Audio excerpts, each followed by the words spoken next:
Аскар Жаңыкуловдун көмүр сатып иштегенине 30 жылдан аштыр. Ал учурда Көкжаңак шаарынан казылган көмүрдү сатып жатат.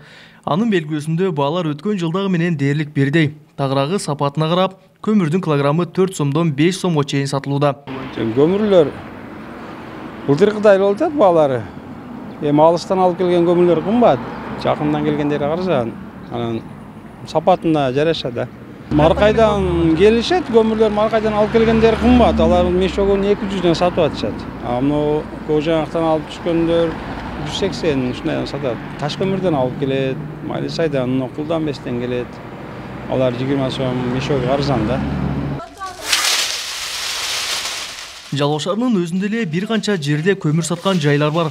Алардын баарында эле баалар бир кылгыда эмес. Маселен, шаардын башка бир бурчунда көмүр сатып жаткан Кубаныч Жолдошев көмүрдү сапатына карап 1,5 сомдон 6 сомго чейин сатууда. Ал кара алтындын баасы өткөн жылга салыштырмалуу кымбат экенин айтат. Кабы өзү 170ден 200 сомго чейин болуп атат. Бир нова көмүр 250 сом болуп атат. Семечкасы 120 сом болуп атат. Былтыр караганда 40 сом кымбат. 40 сомго чейин. 40 сом, почти 50 сом эле болуп калды.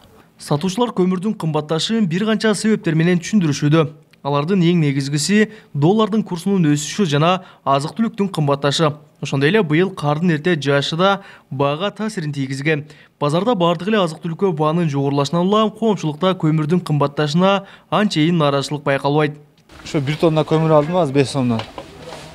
Жақсы эле өткөндө 6 алып кеткем, аз дагы келип 1 тонна алып кеттим да. Орточо эле. Бизде нормально эле 5 сомдон. Өкмөттүн Жалал Абад облусундагы өкүлчүлүгүнөн билдиришкендей, облус калкы кышкысын 176 миң тоннадан ашуун көмүр керектейт. Учурда анын 90% камдалган. Ал эми облус аймагында көмүр сатуучу 146 жай кызмат көрсөтөт. Аларда кара алтындын 1 тоннасы 4 миң сомдон 6 миң сомго чейин сатылууда. Кабылбек Көчкөнбай, Тынчбек Дуалдаев, Жалал Абад облусу.